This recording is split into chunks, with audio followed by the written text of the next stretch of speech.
اعوذ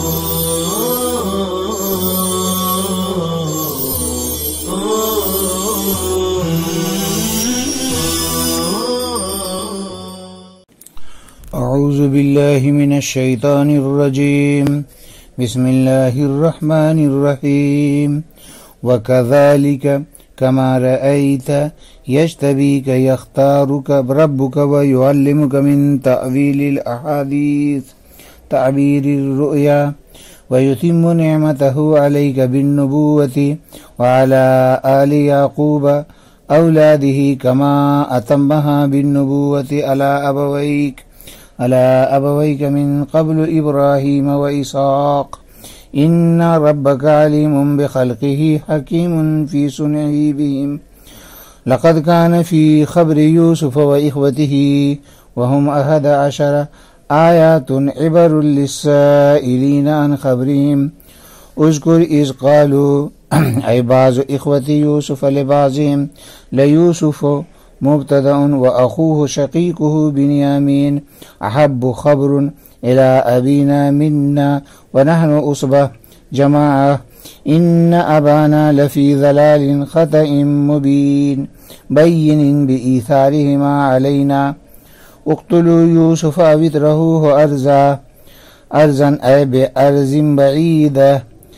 أرضا يخل لكم وجه أبيكم بأن يقبل عليكم ولا يلتفت لغيركم وتكونوا من بعده أي بعد قتل يوسف أو ترهه قوما صالحين بأن تتوبوا قال قائل منهم وهو يهوذا لا تقتلوا يوسف وألقوه اطرحوه في غيابة الجب مسلم البير وفي قراءة بالجمع يلتقطه بعض السيارة المسافرين إن كنتم فاعلين ما أردتم من التفريق فاقتفوا بذلك. لغات دیکھیے. یجتبیک فعل مضارع واحد مذکر غائب. اجتبا یجتبی استباء باب افتعال سے منتخب کرنا، اختیار کرنا، چن لینا. تأویل باب تفعیل کا مصدر ہے. تعویل کرنا، مراد اور مطلب بیان کرنا، تشریح کرنا. احادیث حدیث کی جمع ہے کہ معنی بات. یہاں پر تعبیر الرؤیا مراد ہے. اطرحوہ فعل امر سے کا جمع مذکر حاضر باب فتح سے طرحن مصدر ہے، ڈالنا، پھینکنا. یخلو اصل میں ہے یخلو، نصر سے ہے. خلوون اور خلاءن فارغ ہونا، خالی ہونا. جواب امر کی وجہ سے مجزوم ہے واو کے حذف کے ساتھ. القوہ یہ باب افعال سے فعل امر جمع مذکر حاضر ہے. القا مصدر ہے، ڈالنا. غیابتن ہر چیز کی تہ گہرائی جمع غیابات آتی ہے. الجب بڑا کنواں جمع جباب آتی ہے جس پر من اور گھیراؤ نہ ہو. یلتقط جواب امر ہونے کی وجہ سے مجزوم ہے. باب افتعال سے اس کا مصدر آتا ہے التقاط کے معنی زمین سے اٹھانا، بغیر تلاش کے اچانک کوئی چیز پا لینا. سیارہ سیار کا مؤنث ہے، قافلہ جمع سیارات. ترجمہ دیکھیے. اور اسی طرح جس طریقے سے آپ نے خواب دیکھا، آپ کو آپ کا پروردگار برگزیدہ بنائے گا اور آپ کو تعبیر رویا کا علم سکھلائے گا اور آپ پر اپنی نعمت کو مکمل فرمائے گا نبوت کے ذریعے، اور اپنی نعمت کو مکمل فرمائے گا آل یعقوب یعنی ان کی اولاد پر، جیسا کہ اس نعمت کو مکمل فرمایا نبوت عطا کر کے آپ کے آباء و اجداد پر اس سے پہلے یعنی حضرت ابراہیم علیہ السلام اور حضرت اسحاق علیہ السلام پر. بے شک آپ کا پروردگار خوب جانتا ہے اپنے بندوں کو اور ان کے ساتھ معاملہ کرنے میں حکمت والا ہے. البتہ تحقیق کے یوسف علیہ السلام کے واقعے میں اور ان کے 12 بھائیوں کے واقعے میں بڑی بڑی عبرتیں ہیں ان کے خبر کے متعلق دریافت کرنے والوں کے لیے۔ وہ وقت قابل ذکر ہے جبکہ ان لوگوں نے کہا، یعنی یوسف علیہ السلام کے بعض بھائیوں نے بعض سے کہا کہ یوسف اور ان کے بھائی، یوسف مبتدا ہے، اخوہ اس پر معطوف ہے، ان کے سگے بھائی بنیامین، احب یہ خبر ہے، ہم زیادہ محبوب ہیں ہمارے باپ کے پاس ہمارے مقابلے میں، حالانکہ ہم تو قوی جماعت ہیں، بے شک ہمارے ابا اس معاملے میں کھلی خطا میں ہیں، واضح گمراہی میں ہیں، ان دونوں کو ہم پر ترجیح دینے میں، لہذا یوسف علیہ السلام کو قتل کر دو یا ان کو دور دراز زمین پر ڈال دو تو تمہارے باپ کی توجہ تمہارے واسطے خالص ہو جائے گی، بہیں طور کہ تمہاری طرف توجہ دیں گے، تمہارے غیر کی طرف توجہ نہ دیں گے، اور تم لوگ اس کے بعد یعنی یوسف علیہ السلام کو قتل کرنے کے بعد یا ان کو دور دراز پھینک آنے کے بعد صالح لوگ ہو جاؤ گے، نیک لوگ ہو جاؤ گے، بہیں طور کہ اس جرم سے تم توبہ کر لو گے۔ کہنے والے نے انہی میں سے ایک کہنے والے نے کہا جن کا نام یہودا تھا کہ یوسف علیہ السلام کو قتل مت کرو اور اس کو تاریک کنویں کے اندر ڈال دو۔ ایک قرات میں جمع کے ساتھ ہے غیابات، اس کو بعض مسافرین اٹھا لے جائیں گے اگر تم لوگ اس کام کو کرنے ہی والے ہو جس کا تم ارادہ رکھتے ہو، یعنی باپ کے درمیان اور یوسف علیہ السلام کے درمیان تفریق کرنا، لہٰذا تم اسی پر اکتفا کرو۔ گزشتہ آیت میں حضرت یعقوب علیہ السلام کا اپنے بیٹے حضرت یوسف علیہ السلام کو نصیحت کرنے کا ذکر تھا کہ یہ خواب اپنے بھائیوں کو مت بتانا ورنہ وہ تمہارے خلاف سازشیں کریں گے۔ آگے کی آیت میں اسی نصیحت کا تتمہ اور تکملہ ہے کہ اس خواب کو معمولی خواب مت سمجھو، یہ تو تمہاری عزت و رفعت اور برگزیدگی کی بشارت ہے۔ چنانچہ فرمایا گیا وَكَذَلِكَ كَمَا رَأَيْتَ يَجْتَبِيكَ يَخْتَارُكَ رَبُّكَ وَيُعَلِّمُكَ مِنْ تَأْوِيلِ الْأَحَادِيثِ تعبیر الرؤیا، کہ اور اسی طرح جیسا کہ تم نے خواب دیکھا اسی طرح تیرا رب تجھے برگزیدہ بنائے گا اور نبوت و سلطنت کے لیے تم کو منتخب کرے گا اور تم کو خوابی کی تعبیر کا علم بھی سکھائے گا۔ فرمایا گیا وَكَذَلِكَ، تقدیر عبارت ہے اے کما رفع منزلتک بهذه الرؤيا العظیمة یختارک ویستفیک ربک، کہ جس طرح اس عظیم خواب کے ذریعے اللہ تبارک تعالیٰ نے تمہارا درجہ بلند کیا ہے اسی طرح تیرا انتخاب کرے گا نبوت و سلطنت دے کر، اور تیرا رب تم کو برگزیدہ بنائے گا۔ یہاں سے حضرت یوسف علیہ السلام پر اللہ کی طرف سے مبذول ہونے والے چند انعامات کا ذکر ہے۔ ان میں سے پہلا انعام یہ ہے کہ تم کو خصوصی مقام عطا فرمائے گا کہ حکومت و سلطنت کے لیے تیرا انتخاب کرے گا۔ چنانچہ اللہ نے ان کو مصر کی سلطنت بلا کسی قد و کاوش کے ان کے قدموں پر ڈال دی، اور بھی دیگر ظاہری اور باطنی نوازشیں کی گئی۔ اور وَيُعَلِّمُكَ سے دوسرا انعام اس کو ذکر کیا گیا ہے، دوسرے انعام کا ذکر ہے یہاں سے کہ اللہ تبارک تعالیٰ تم کو خواب کی تعبیر کا علم سکھائے گا۔ اسے معلوم ہوا کہ تعبیر رویا ایک مستقل فن ہے جو اللہ تبارک تعالیٰ ہر کسی کو عطا نہیں کرتے اور ہر شخص اس کی اہلیت نہیں رکھتا۔ آگے فرمایا گیا وَيُتِمُّ نِعْمَتَهُ عَلَيْكَ بِالنُّبُوَّةِ وَعَلَىٰ آلِ يَعْقُوبَ أَوْلَادِهِ كَمَا أَتَمَّهَا بِالنُّبُوَّةِ عَلَىٰ أَبَوَيْكَ مِن قَبْلُ إِبْرَاهِيمَ وَإِسْحَاقَ، اور اللہ تبارک تعالیٰ اپنی نعمت کاملہ آپ پر پوری فرمائے گا نبوت عطا کر کے، اور آل یعقوب پر یعنی ان کی اولاد پر اپنی نعمت کو پوری فرمائے گا، جیسا کہ آپ کے باپ دادا یعنی حضرت ابراہیم اور حضرت اسحاق علیہ السلام پر اس سے پہلے اپنی نعمت کو پوری کیا نبوت عطا فرما کر۔ یہاں پر جو وَيُتِمُّ نِعْمَتَهُ عَلَيْكَ فرمایا گیا،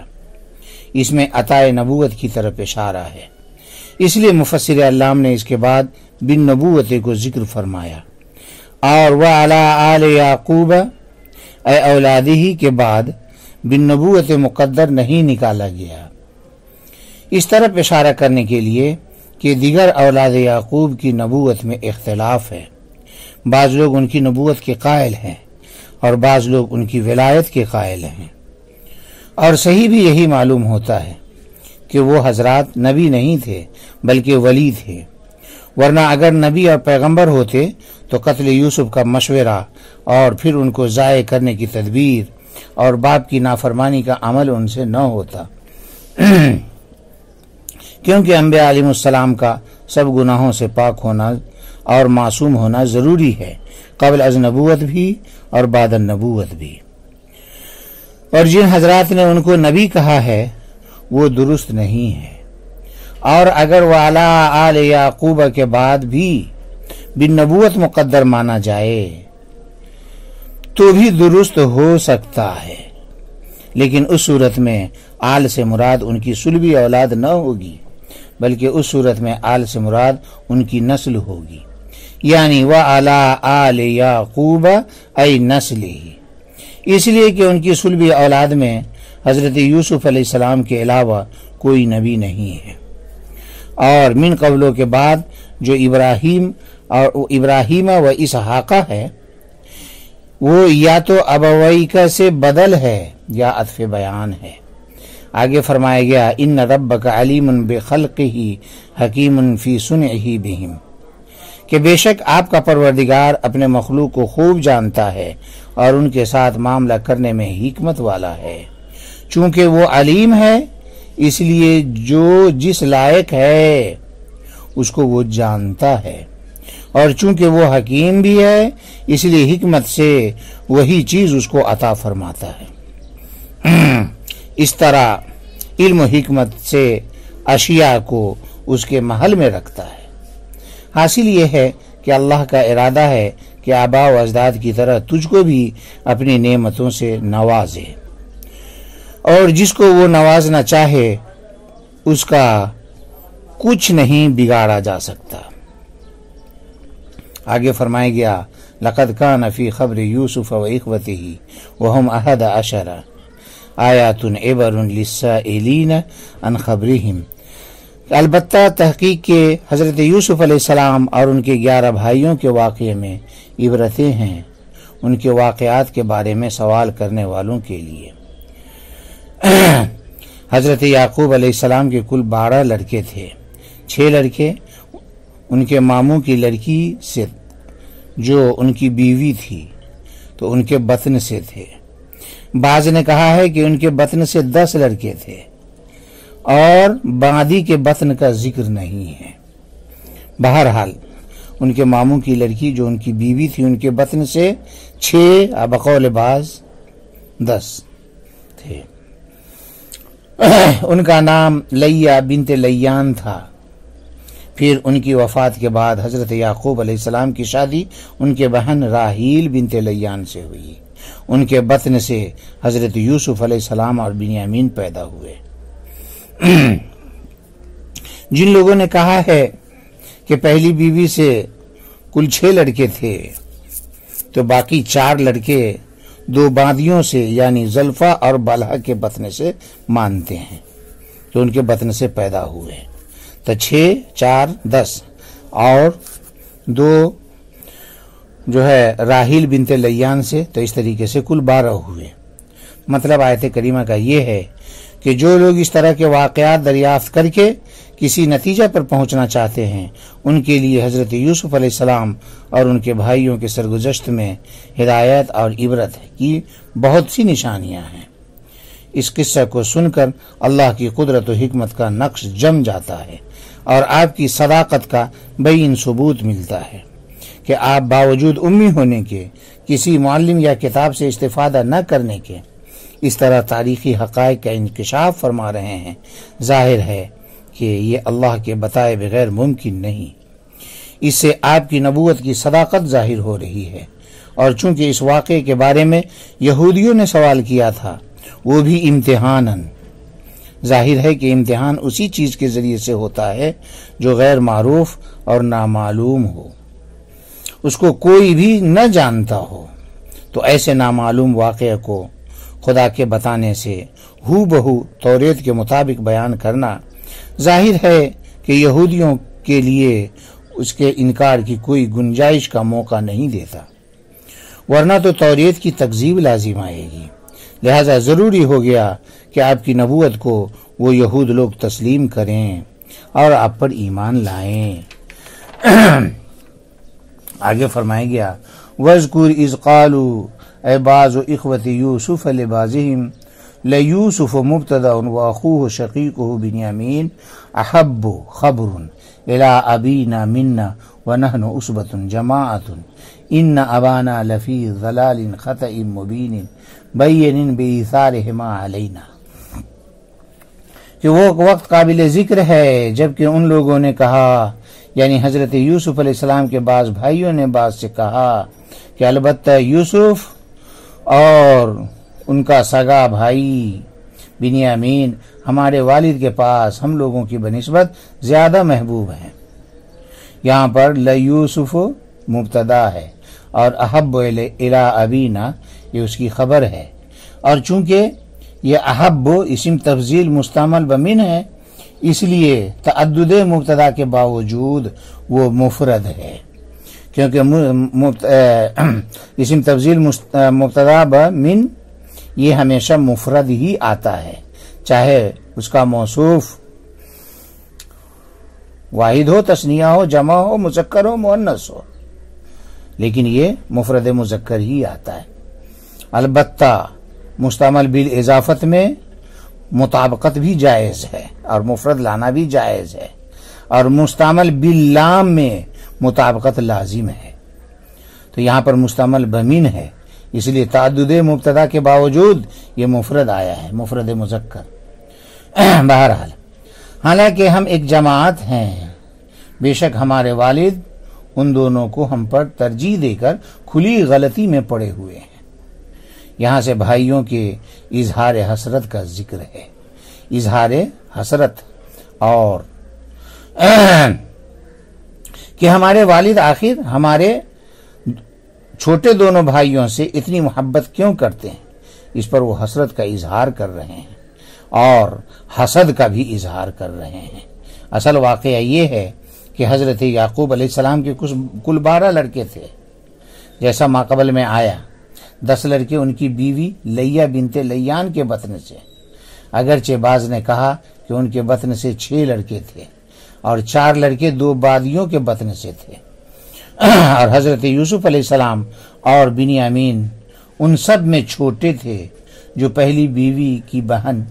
راحیل بنت لیان کے بطن سے تھے، اور راحیل بنت لیان سے یا تو پہلی بیوی کے وفات کے بعد نکاح کیا یا دونوں کو بیک وقت زوجیت میں رکھے ہوئے تھے، اور 2 بہنوں کو نکاح میں جمع کرنا ان کی شریعت میں شاید درست تھا۔ چونکہ حضرت یوسف علیہ السلام اور بنیامین بھائیوں میں چھوٹے تھے، جن کی طرف باپ کی توجہ زیادہ مبذول ہوتی ہے، اب باپ کا لگاؤ ان سے زیادہ ہوتا ہے، نیز ان کی والدہ کا بھی انتقال ہو گیا تھا، اس لیے پیار کی زیادہ ضرورت تھی، اس لیے اوروں کے مقابلے میں ان دونوں سے زیادہ محبت کرتے تھے۔ نیز نور فراست سے حضرت یعقوب علیہ السلام سمجھ چکے تھے کہ حضرت یوسف علیہ السلام کا مستقبل روشن ہے، نیز ان کی صورت و سیرت بھی اپنے باپ کی توجہ کو اپنی طرف کھینچ رہی تھی، جس کو دوسرے بھائی پسند نہ کرتے تھے اور کہتے تھے کہ ہماری محبت کے بارے میں باپ سے چوک ہو گئی ہے کہ یوسف علیہ السلام کو ہمارے مقابلے میں ترجیح دے رہے ہیں، جبکہ ہم سب انہی کی اولاد ہیں، تو محبت میں بھی برابری ہونی چاہیے۔ اگرچہ ہم لوگوں کو ان دونوں بھائیوں پر اس وجہ سے بھی ترجیح حاصل ہے کہ ہم قوی اور زبردست جماعت ہیں۔ یہاں پر عصبہ کا لفظ استعمال کیا گیا ہے، جس کا اطلاق 10 سے 40 تک پر ہوتا ہے، یا 3 سے 10 تک پر ہوتا ہے بقول بعض، یا بقول بعض 10 سے 15 پر ہوتا ہے، اور دیگر اقوال بھی ہیں۔ بہرحال اس جماعت کو عصبہ کہتے ہیں۔ عصبہ کے معنی اصل میں آتا ہے قوت کے اور بندش کے، تو چونکہ اس تعداد سے قوت حاصل ہوتی ہے اس لیے اس کو عصبہ کہا گیا۔ بہرحال ہم تو زبردست جماعت ہیں، قوی ہیں، باپ کو ہر طرح سے آرام اور راحت پہنچا سکتے ہیں، برخلاف ان دونوں بھائیوں کے کہ وہ دونوں چھوٹی عمر کی وجہ سے ان کو کسی طرح کی راحت نہیں پہنچا سکتے، لہٰذا اس روح سے تو ہم لوگوں سے زیادہ محبت ہونی چاہیے،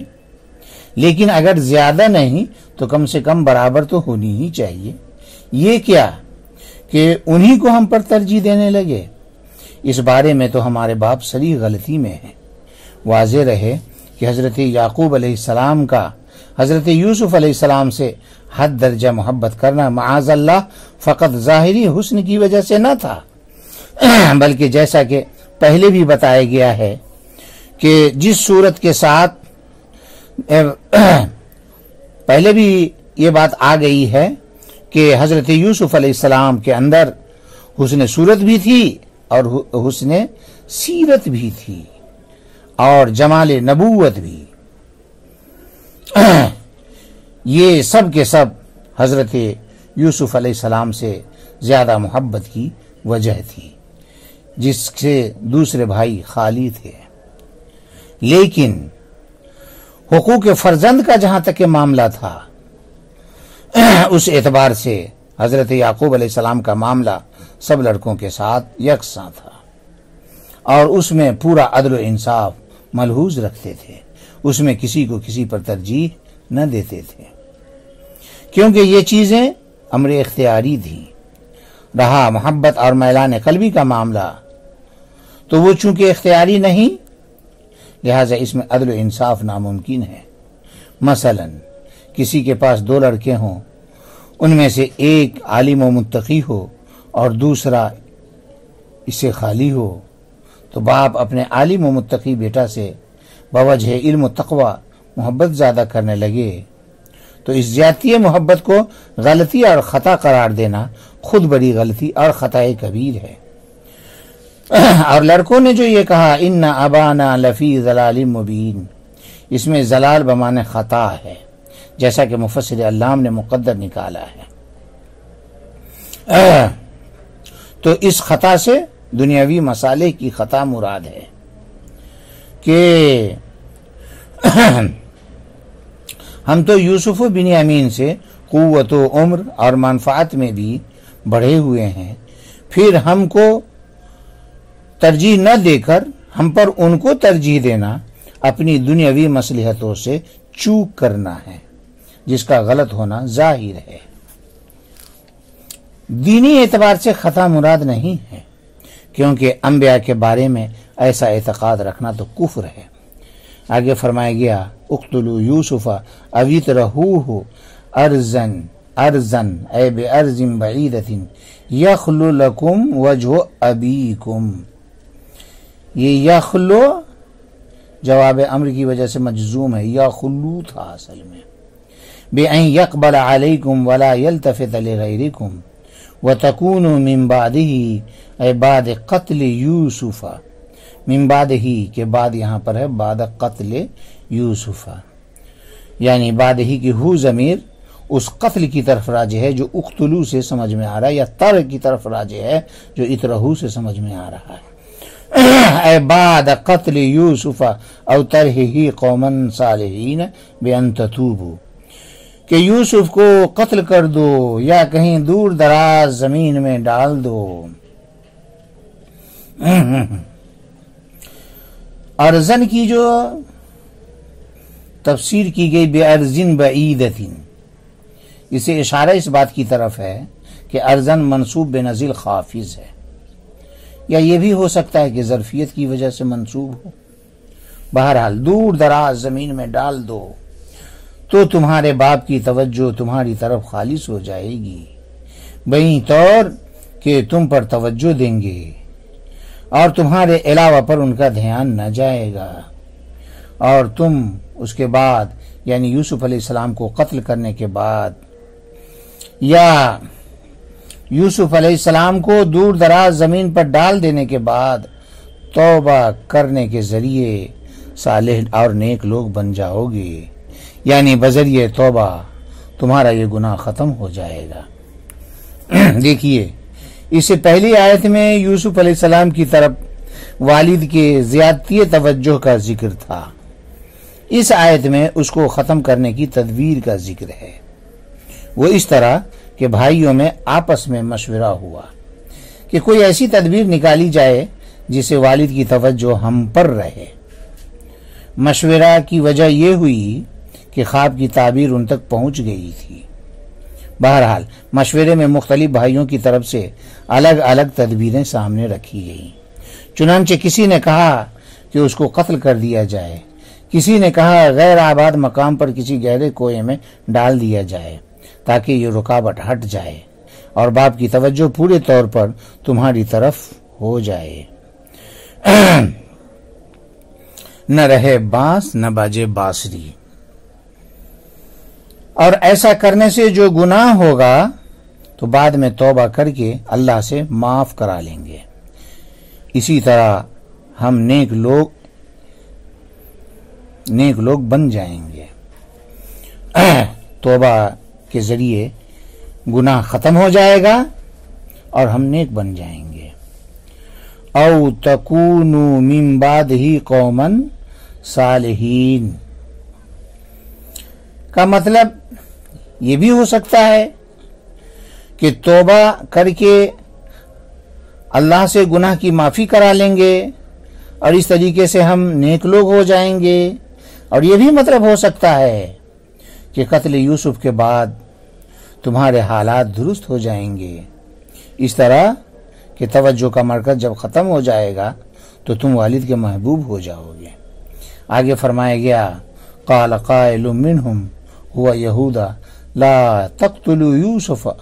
والقوه اطرحوه فی غیابۃ الجب مظلم البئر وفی قراءۃ بالجمع یلتقطه بعض السیارة المسافرین ان کنتم فاعلین ما اردتم من التفریق فاکتفوا بذلک، کہ ان بھائیوں میں سے ایک نے جن کا نام یہودا تھا، بعض نے اس کا نام روبیل بتایا ہے، جو عمر میں بڑے تھے سب سے اور ان کی رائے بھی اچھی ہوتی تھی، انہوں نے رائے دی کہ نہ تو یوسف کو قتل کرو اور نہ ہی دور دراز زمین پر اس کو پھینکو، بلکہ اس کو کسی ایک تاریک کنویں میں ڈال دو کہ اس کو کوئی مسافر اٹھا لے جائے۔ اگر تم وہ کام کرنا ہی چاہتے ہو جس کا تم نے ارادہ کیا ہے، یعنی یوسف کو باپ سے جدا کرنا، تو اسی پر اکتفا کرو کہ کنویں میں ڈال دو۔ یہاں پر یہودا کا جو لفظ ہے یہ تو عبرانی لفظ ہے، زال کے ساتھ ہے، یہوزا، لیکن عرب میں اس کا استعمال دال کے ساتھ ہے، یہودا۔ اور فی غیابۃ الجب میں ایک قرات جمع کے ساتھ ہے، یعنی غیابات الجب۔ بہرحال الغیابتوں کا معنی ہے الشیء المظلم، تاریک مقام، اور جب کا معنی ہے وہ کنواں جس کا گھیرا نہ ہوا ہو، من بنا ہوا نہ ہو۔ اور یلتقط ہو بعض السیارہ میں یلتقط جواب امر ہونے کی وجہ سے مجزوم ہے، یعنی القوہ کا جواب ہے۔ بہرحال ان کے بھائیوں نے ایسا اس لیے کہا کہ اس کنویں کے پاس اکثر مسافرین آتے جاتے رہتے تھے، اور مفسر علام نے مقدر نکالا ہے فاکتفوا بذالک، اس سے اس بات کی طرف اشارہ مقصود ہے کہ ان کنتم فاعلین کا جواب محذوف ہے۔ بہرحال مطلب آیت کریمہ کا یہ ہے کہ بھائیوں کی طرف سے مشورے آتے رہے۔ ان کو سن کر بڑے بھائی یہودا نے کہا کہ قتل یوسف کا مشورہ ہمیں پسند نہیں، بلکہ ایسا کرو کہ کسی گہرے کنویں میں اس کو ڈال دو جہاں وہ زندہ رہے، اور جب کوئی قافلہ وہاں سے گزرے اور کنویں پر اس کا آنا ہو تو وہ اسے اٹھا کر لے جائیں۔ اس طرح کرنے سے تمہارا مقصد بھی پورا ہو جائے گا اور وہ زندہ بھی رہ جائے گا، کیونکہ جو مسافر اس کو ساتھ لے جائے گا تو وہ اس کو تم سے دور بھی کر دے گا، تو تم کو دور لے جا کر ڈالنے کی مشقت بھی نہ ہوگی۔ اس طرح سے تمہارا اس کو جدا کرنے کا مقصد پورا ہو جائے گا۔ وآخر